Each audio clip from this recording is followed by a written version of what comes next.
What is up, everyone? Welcome back to another episode of First Date Unsolved.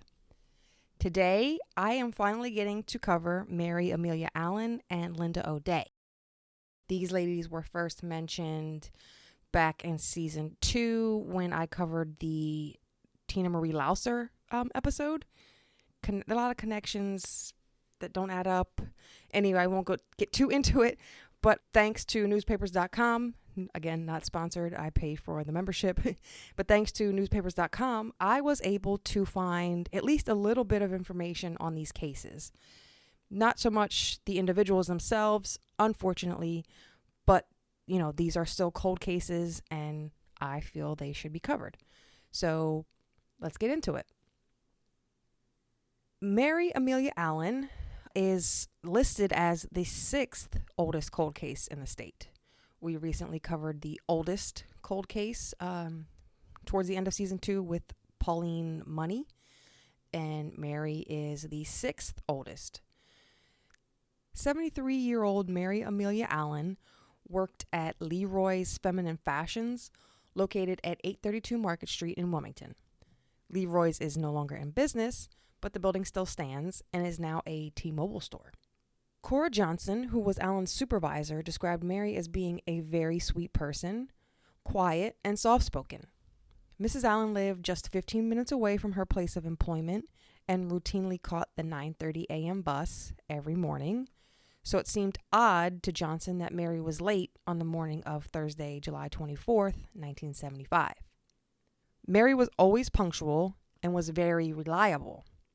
Her supervisor explained that Mary had even worked through extreme pain and discomfort for 6 months leading up to her recent hip surgery without a single complaint. When Mrs. Allen failed to show entirely and wasn't answering the phone when Cora attempted to call, Johnson called the home of Mary's son, Ralph, to let him know that she was worried. Ralph's wife, Margaret, was home and answered the call that afternoon. After speaking with Ralph, they decided it would be best if Margaret went over to check on Mary. When Margaret arrived to the home at 301 Governor Prince Boulevard in Claymont, she found her mother-in-law's lifeless body lying in a pool of her own blood in one of the home's bedrooms. I don't know how many of you have a pleasant relationship with your mother-in-law, but I love my mother-in-law dearly. She is sweet and amazing, and even though she's not my own mother, I don't know. I don't know how it would feel. Like that's got to be rough, right? That's terrible. To Margaret, it appeared that Mary had been attacked in the bathroom and then drugged to where her body was discovered. Mary's clothes were shredded, and it initially seemed that she had been sexually assaulted. An autopsy would later reveal that Allen had not been raped, but had sustained upwards of 20 stab wounds.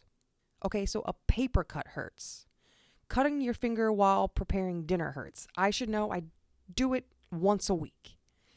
Can you imagine how it would feel to be stabbed a minimum of 20 times?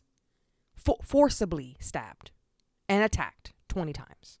Unbelievable, right? The last time that Mary was seen alive was the prior evening at roughly 8 p.m. Allen's neighbor, Robert Oberg Jr., lived right next door and rented some space in Mary's garage. The two were discussing some upcoming road construction plans, and Mary was concerned that the widening of a nearby road would disrupt her garden, which was her absolute pride and joy. Mary had lived alone since her husband had passed away 2 years prior, so when she wasn't working, she was tending to the roses in her garden. I don't know how long Mary's neighbor had been renting out her garage, but I would think that a little extra income was appreciated by Mary, And Mary's sons had been pestering her to move in with one of them instead of living all alone, so it had been comforting for the family to know that she had a friend close by. It was estimated that Mrs. Allen was murdered somewhere between 8:30 p.m. after she spoke with Oberg and 10 a.m. the next morning based off of the condition of her body when she was found. They also believe that she was attacked while she was in the bathroom getting dressed for work, which leads me to believe that it was more likely for her to have been killed in the early hours on Thursday morning. When Oberg walked over to Mary's garage to get in his car and leave for work at about 7:55 a.m. on Thursday, nothing stood out to him. Mrs. Allen's door was closed and the shades were drawn. There was no sign of forced entry, which Oberg says could have been because Allen tended to leave doors unlocked when she was home. There also seemed to be no sign of robbery because the rest of the house was still tidy and nothing was reported missing by Allen's family. So, what was the motive? Who walks into someone else's house for no reason, brutally attacks them and murders them and walks right back out? There had to be some type of motive or reason for this. A murder weapon was believed to have been discovered in the days following the investigation and was sent to the FBI for testing. Police even questioned a suspect after he was brought in on other charges in an area nearby. The suspect was a 19-year-old from Wilmington who had been arrested several days later, who was found hiding under a bed in the home of a 67-year-old woman. The woman heard someone sneaking around in her house and immediately called police. The woman barricaded herself in her bathroom until police arrived and took the teenager away in handcuffs. There was no evidence linking the teen to Allen's murder, but the circumstances were similar enough for them to look into him a little closer. I wasn't successful with finding any updates on the case after those details of a suspect were released. And as I stated earlier, this case is still cold to this day, so nothing concrete was ever uncovered.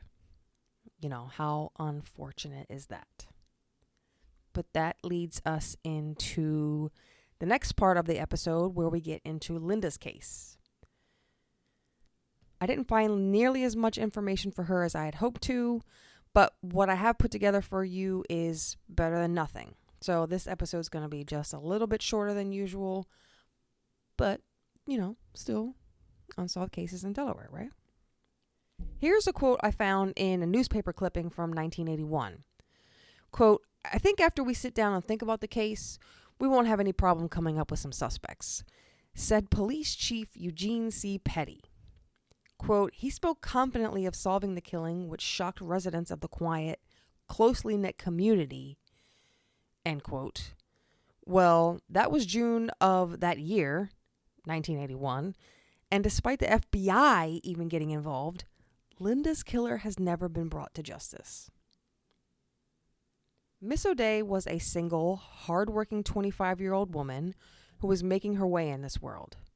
By day, she was a secretary for Dr. Kono Galliani, I think, who was the head psychologist at the state hospital near Farnhurst. There's that name, Farnhurst, again. At night, Linda worked at the register at the McDonald's on Route 13. So she's a hardworking girl, right? She's hustling.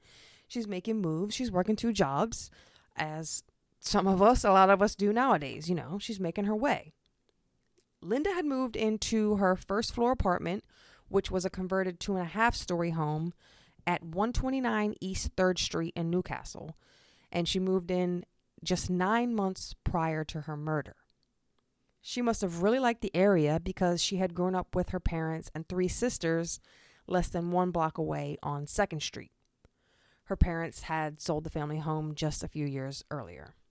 Because she was so busy, she didn't have much time to socialize with her neighbors, but the ones that did interact with her said that she was a happy-go-lucky person. She was friendly and always cheerful and outgoing. Linda's official date of death is Monday, June 1st, 1981. She was last seen alive that previous Saturday between 1:30 and 1:45 a.m. That Friday night, Linda and her friend were out bar hopping and presumably had a good time. She's young, she's living life, having fun, right? The 2 women returned to the friend's home before O'Day is thought to have driven straight home. O'Day and her friend only lived about 5 minutes from each other. That Monday morning, so remember, they went out Friday night. Linda dropped her friend off, went home Saturday morning in the wee hours. So that Monday morning, the landlord noticed Linda's car was parked along 3rd Street. He became concerned because he knew Linda worked Monday through Friday, and it wasn't normal for her car to be, parked there in the middle of the, not in the middle of the street, but in the middle of the day. So he decided to go and check on her. On his way into the apartment, the upstairs neighbor informed the landlord that Linda's front door was ajar, so the 2 went in together. Quote, "I saw her as soon as I walked in," the landlord explained. The 25-year-old's partially nude body was lying on the floor near her bedroom with a steak knife sticking out of her chest. Further investigation found that she had been stabbed at least one other time and that 3 similar knives were in the home. One knife was located in the kitchen, but the other 2 were found inside of a clothes basket. As of June 3rd, 1981, the police were still waiting for the medical examiner to determine if the victim had been strangled and or sexually assaulted, but I was not able to find any updates. The body had started to decompose, so it was impossible to determine initially, based off of technology in the early 80s, right? It was believed that Linda knew her killer because there was no sign of forced entry. Robbery was also ruled out because her purse and money were both found in the apartment and nothing seemed to be out of place. According to a Reddit post I found, and we'll link for you guys, it can be inferred that the FBI has considered Henry Lee Lucas as they requested evidence from her case as seen in the Henry Lee Lucas FBI documents, but it doesn't look like a connection was ever definitively made. Henry Lee Lucas did live in the region at the time of her murder, so that makes sense if you know who Henry Lee Lucas is. If you don't, if you're unfamiliar, Henry Lee Lucas is quite the character, and he is most famous for falsely confessing to hundreds of murders. I said that slow just so you could hear that. I said it correctly. I'm not misreading. I'm not fumbling over my words. He falsely confessed to anywhere from 250 to 600 murders. He was eventually convicted of 11 killings, but has only 3 confirmed victims. That's not to say that the loss of 3 lives is no big deal, but compared to 600 per se, it's a big difference. As I just mentioned, I wasn't able to find any follow-ups to this. I don't think police ever found any suspects, even though originally they were super confident. I don't have any follow-up or, any later information on this, sadly. But this case is still cold, so that means no one's ever been arrested or convicted. And that, ladies and gentlemen, is the sad and short story of Linda O'Day. I will share the one and only photo I was able to locate on her on Instagram and Facebook.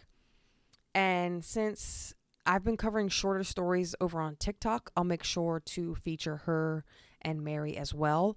I wasn't able to find any photos of Mary, but any photos I can find related to the case, I'll share. As of right now, as of recording this, I haven't looked for like her home, like a Google Maps photo or anything like that, but I'll make sure I do that just to share something. And I know this is short, guys. I'm sorry, but this is Mary Amelia Allen and Linda O'Day. And if you thought nothing ever happened here, you thought wrong.